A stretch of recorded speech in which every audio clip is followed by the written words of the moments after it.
This is Euronews Now. I'm Tacumbo Stalago with your top stories. From midnight tonight, France introduces a ban on non-essential travel from the UK to contain the spread of the Omicron variant. We'll have the latest as thousands struggle to cross the channel ahead of Christmas. Agreeing to disagree, the EU summit ended without a deal over how to fight rising energy prices or coordinated border restrictions. And is it the beginning of the end for Boris Johnson after his Conservative Party suffers a humiliating defeat in a parliamentary by-election?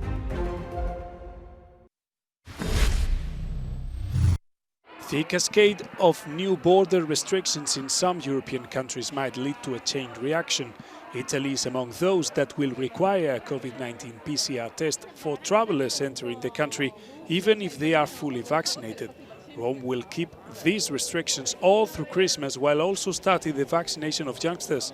The country marked a new record number of infections on Thursday. France has introduced tough restrictions on travellers from the UK, but is by now clearly against doing the same thing with EU countries. We do not plan to have testing within the European Union because we are attached to the good functioning of our common space. And because the moment a variant is in one of the countries of the European Union, very quickly it spreads to the others. London is unfolding its booster vaccination campaign in an effort to contain the Omicron variant that is surging across the country. The UK also marked a new record in the number of cases. Luckily, the number of deaths is for now much lower than in previous waves. For Germany, the problem is now the lack of doses. We need about 50 million booster doses and 20 million first and second vaccine doses. This means that the current demand is not completely covered. This is not the most important point. The most important point is that if we use these deliveries for the booster campaign, it is simply too slow. The campaign would be finished at the end of March. Across Europe, the new restrictions have a hint of improvisation. For instance, the Greek government has changed the restrictions for travellers 3 times in the last 24 hours.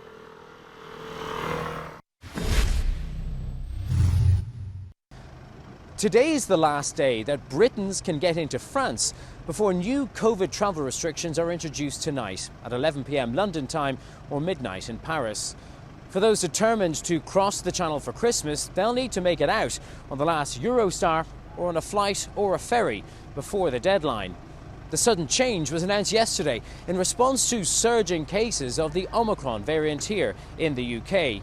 The French government says it wants to slow the spread, although there are plenty of exemptions to the new rules. French citizens, residents, their families and EU citizens passing through France will be allowed to travel.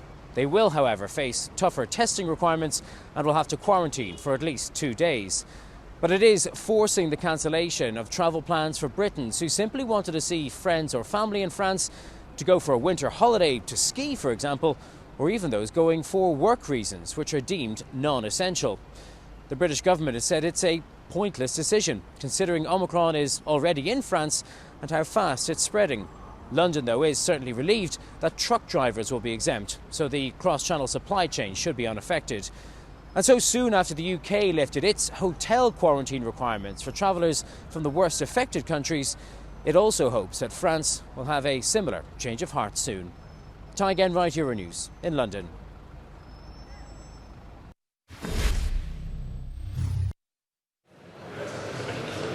The Omicron variant and the tensions with Russia over Ukraine dominated the European summit.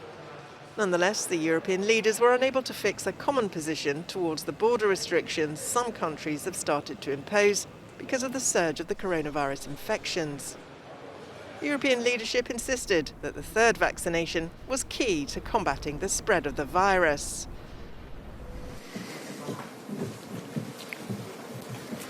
We are totally committed in order to accelerate the third doses. We are also totally committed in order to strengthen the level of coordination regarding the mobility, intra-EU mobility, mobility with third country. And a fourth important point regarding COVID is the international solidarity. On Russia, the EU agreed to impose further economic sanctions. The German Chancellor Olaf Scholz said if European borders are not respected, there'll be consequences. The European Commission President Ursula von der Leyen says it's down to Moscow. We maintain our call on Russia to de-escalate tensions and refrain from any further aggression. We would like to be in a situation where relations with Russia are good, but this is very much depending on the choices made by Moscow. So let there be no doubt, if Russia were to move against Ukraine, the Union will be in a position to take sanctions that could extract a massive cost. However, the energy crisis, the third issue on the table, didn't attract enough support to finish with a common position.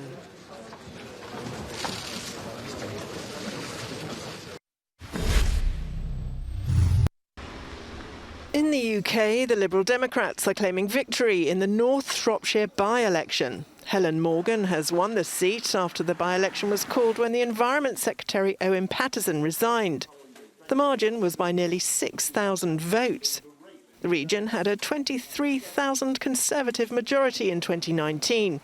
And it's a major blow for Prime Minister Boris Johnson's Conservative Party, which has held the seat for much of the last 200 years. The upset comes as Johnson and his fellow Tories face accusations of sleaze and failing to follow COVID-19 regulations. The outcome is likely to raise questions over Johnson's future.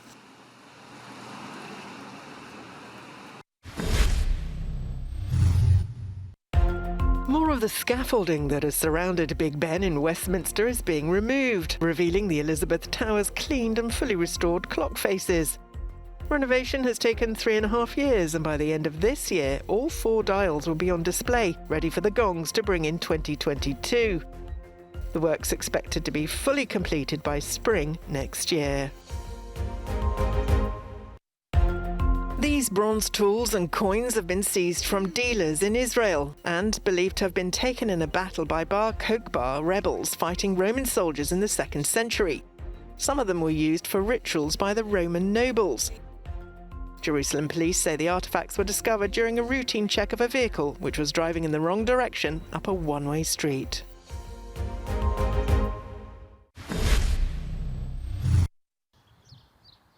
Ancient Pompeii frescoes are set to start being carefully put together by artificial intelligence and robots.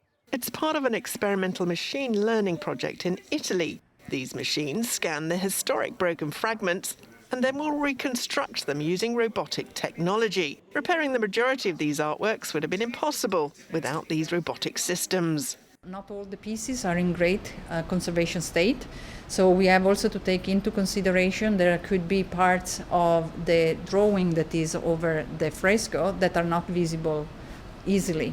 So we will use this type of technology to investigate what could have been there before it was erased by the temperature or the rain or other factors that really change the structure of the pieces over time. The robots are going to be able to scan every single fragment as well as analyse its texture in 3 dimensions. The fragments of the large frescoes come from the Schola Armatorium, which was destroyed by the collapse of the building in 2010, and from the ceilings and walls of the House of Painters at work in the insula of the Castiamanti, which was damaged during the eruption of 79 AD. Lots more to come on the programme. Do stay with us. We'll be back in a moment.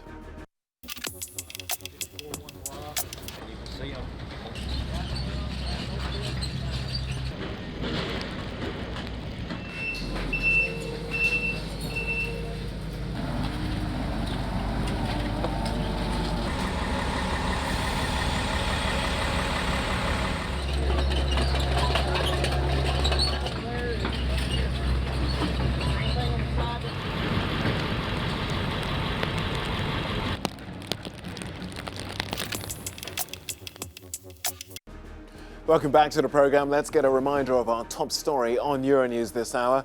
Only essential travellers will be allowed into France from the UK from midnight tonight as France toughens its border restrictions in a bid to contain the rise of Omicron coronavirus cases. The move comes as EU leaders failed to find common ground on maintaining combined action on travel within the bloc. Danish pilot Michael Münchener is back to base after 5.5 hours flying over the English Channel. He's the commander of Frontex Operation Opal Coast aircraft, which has been monitoring the region since a raft sunk here, killing 27 people last month. I cannot go into directly details of exactly what we've seen, but we have some photos here that we can show you of the various camps that we're looking at, especially at Calais and Dunkirk. So mostly monitoring camps, not really... Monitoring camps to see what is the pattern of life, what are they doing, are they preparing a launch, and also looking, of course, at the beaches to see if there are launches. Frontex has been operating flights over the area at France's request, and the mission is supposed to run until the end of the year. And while officers admitted talks of renewing their mandate were underway, some here have doubts about how effective the measures were in dissuading desperate people from making the crossing. I think people will go, if they are desperate enough, they'll go no matter what is happening. So I just hope we can be there and help prevent the loss of life. Elias agrees people will continue seeking ways of crossing despite the barriers along the way. If they have any chance to stay in their home country, they will stay. Guess like this, someone came to your country and took everything from you, what you're going to do? Elias left Afghanistan 6 years ago. After having his asylum request rejected by Sweden, he also thought about making the crossing of the English Channel. Of course, one of the reasons the people are crossing and taking another risk because of Dublins, and they feel, yeah, if I'm getting into the United Kingdom, there is no Dublin regulations in United Kingdom. Because of Brexit, the United Kingdom leave the European Union, so there is no fingerprints. At least they can stay there for a while, and they can rebuild a new life for yourself. The Dublin regulation operates on the assumption that refugees enjoy the same level of protection in all EU member states and should apply for asylum on the country of arrival. The bloc has acknowledged the scheme's limitations and promised to create a new migration governance system. Last month, Elias has been allowed to ask for asylum again, this time in France. But his story is not over yet. He says if authorities here deny his request, he will carry on with his journey, whatever the consequences. Annelies Borges in Calais and Lille for Euronews.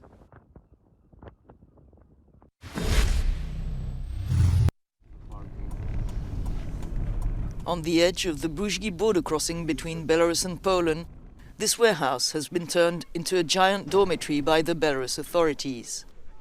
Hundreds of people stranded outside for weeks in makeshift camps after trying to cross the border into Poland were taken out of the cold. Living conditions remain dire.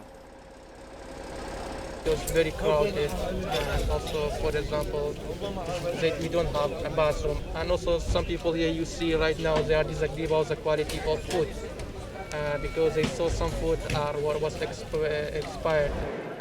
Some 2,000 people are crammed into this building. They've set up improvised bunks on storage shelves or on the floor. Although the children are smiling and people are extremely friendly, the place is really overcrowded. You can see it's not a very healthy situation. The smell is not very healthy either, but all these people here are just waiting for Europe to give them a solution. We sold everything to come here. We refuse to go back to Kurdistan. Either we die here or we live. The region's governor had a clear message for the media. Most people here said they want to continue their journey, which is something unfortunately we can't offer them. The solution to this humanitarian crisis does not depend on us. It is a political issue, and the decision must be taken by the leaders of the European Union to determine under which criteria and for whom the possibility to reach their destination will be given. On the other side of the border, in the Podlasie region of Poland, tension is high.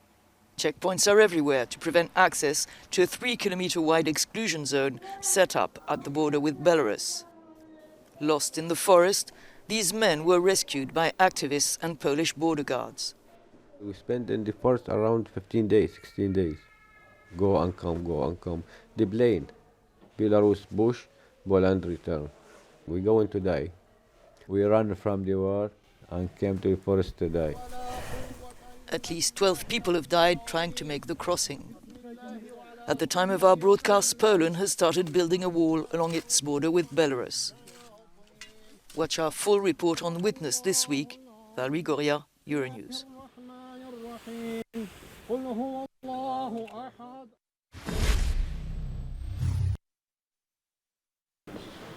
Bien.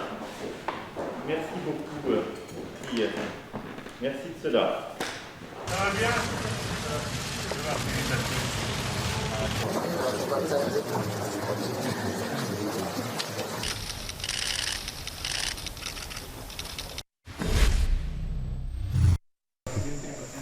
Slovenia's intensive care units are still overflowing.